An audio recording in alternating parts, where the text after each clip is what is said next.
नमस्कार, आप देख रहे हैं अपडेट इंडिया। मैं आपके साथ सोनू ढाका। आज राजस्थान विधानसभा में बजट पेश होने वाला है। उप मुख्यमंत्री दिया कुमारी बजट पेश करने वाली है 11 बजे।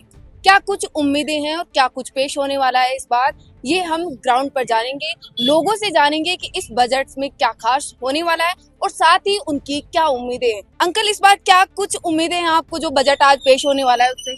उम्मीदें तो बहुत अच्छी लग रही है। बजट बढ़िया आएगा, सब गरीबों का भी संगठन होगा, ये भी हम सवाल बढ़िया है। भजनलाल सरकार है, इस बार तीसरा बजट पेश करने वाली है, तो आपको क्या लगता है कि क्या क्या हो सकता है इसमें? भजनलाल जी ने अच्छा काम किया, गरीबों का भी सबका साथ दिया, विकास भी करा रहे हैं। अभी भी बहुत सम्मान है कि बढ़िया काम करे।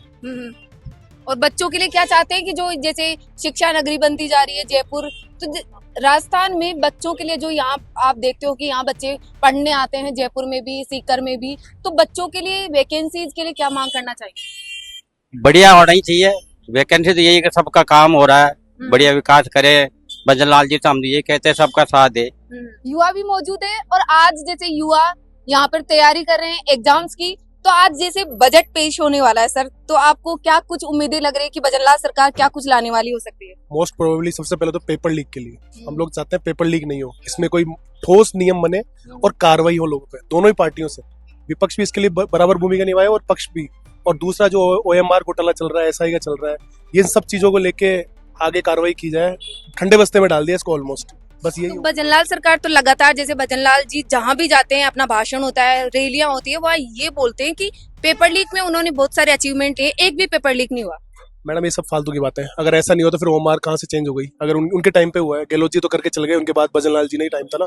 सब कुछ उनके टाइम से हो रहा है। कट ऑफ देखो आप, बिना पढ़े इतनी कट ऑफ कैसे जा रही है? 80% पॉसिबल ही नहीं है किसी भी कीमत से। और अभी देख लो आप, ओएमआर देख लो, ओएमआर ही गाँव के अंदर पूरे नंबर एडिट हो रहे हैं। इससे बड़ा घपला क्या होगा? पेपर की जरूरत क्या है? अंदर से पूरे नंबर ही चेंज हो गए तो फिर क्या जरूरत है पेपर लीक करने की? भजनलाल जी ये बोलते हैं कि पेपर लीक उन्होंने करवाया, लेकिन यस, और वो बोल रहे हैं कि सबसे जो स्ट्रिक्ट जो नियम लेकर आए थे वो भी गहलोत जी लेके आए थे। नहीं मैडम, वो जो नियम लाए थे 10 साल की सजा और 10 करोड़, पकड़ में कितने लोग आए?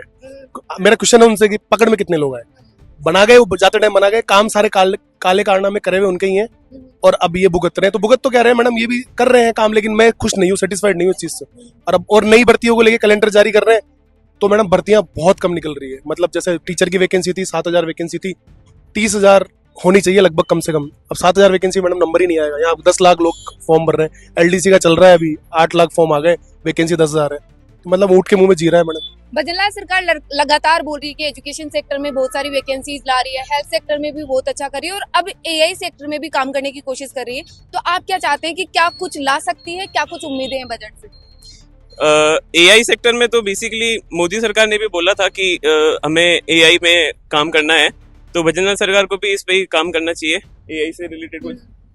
और जैसे बजट में जीएसटी के ऊपर भी ध्यान दिया गया है इस बार, तो जीएसटी में जैसे गवर्नमेंट धीरे धीरे करके जो एसेंशियल गुड्स है उनको धीरे धीरे करके एग्जेम्प्ट कर रही है। जैसे फूड प्रोडक्ट्स हो गए, जैसे अपने आटा वगैरह, तेल वगैरह, इन सब में धीरे धीरे करके जीएसटी के रेट्स कम कर रही है बहुत सारों में। तो इसकी वजह से नॉर्मल जो आम इंसान है उसको धीरे धीरे करके फायदा ही हो रहा है, नुकसान कुछ नहीं हो रहा है। आप क्या करते हैं?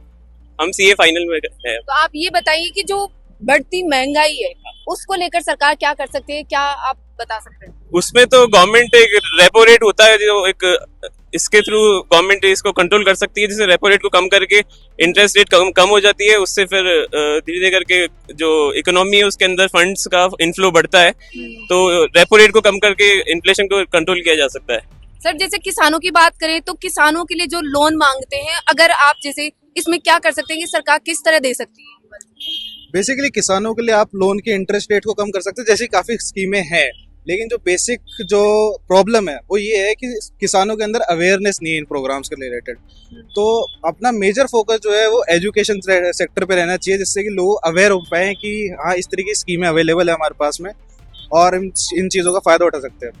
जैसे कि किसानों के लिए बहुत सी स्कीम्स हैं, स्टार्टअप्स के लिए बहुत सी स्कीम्स हैं, लेकिन लोगों को पता नहीं है इन बारे में। तो अवेयरनेस प्रोग्राम चलाने चाहिए उनके बारे में, जिससे लोगों को पता चले कि बोले हाँ हमारा सरकार हमारे को ये सब फायदे दे रही है। क्योंकि सरकार जो बीच में पैसा खाती है, ठीक है, आपको भी पता है, हमको भी पता है कि ऐसे बहुत सी चीजें होती है, लेकिन ऐसा होता क्यों है? क्योंकि जनता अवेयर नहीं है। तो हमारे को बेसिकली अवेयरनेस पे काम करना चाहिए। सबसे पहली प्रायोरिटी एजुकेशन सेक्टर होनी चाहिए, हेल्थ सेक्टर होनी चाहिए। बजट पेश होने वाला है थोड़ी देर में, तो किसानों के लिए जो इंश्योरेंस होता है या कहें कि इंश्योरेंस पॉलिसीज में जो सरकार है वो क्या कुछ कर सकती है? देखो किसानों के लिए तो अभी तक तो कुछ करा नहीं, लेकिन इंश्योरेंस में बहुत बड़ा बदलाव किया था। जो पहले जीएसटी लगता था, जो टर्म इंश्योरेंस पे 18% लगता था और सेविंग पे 2.5 लगता था, वो बिल्कुल नहीं लग रहा। तो इंश्योरेंस के हिसाब से तो बहुत बढ़िया है, क्योंकि इंश्योरेंस घर घर तक पहुंच जाएगा, हर इंसान को इंश्योरेंस का फायदा मिलेगा। वो सबके सबसे ज्यादा बड़ी अच्छी बात है, मतलब ये वाली, क्योंकि सभी इसका बेनिफिट मिलेगा सबको इसका।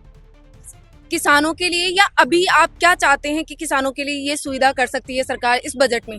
किसानों के लिए यही है कि जैसे फसल बीमा पे भी कुछ छूट देनी चाहिए इनको उस हिसाब से। और जो एक केसीसी वगैरह, जो कई लोगों का मतलब जो इंटरेस्ट वगैरह लगा हुआ है, कहीं चुका नहीं पाए किसी मजबूरी के कारण, क्योंकि फसल खराब हो गई। अभी देखा होगा, अभी फसल पूरी खराब हो गई, तो उसमें उसका उनका मुआवजा वगैरह दिया जाए, मतलब उनको उस चीज में। सर क्या कुछ उम्मीदें हैं कि सरकार क्या कुछ अच्छा ला सकती है?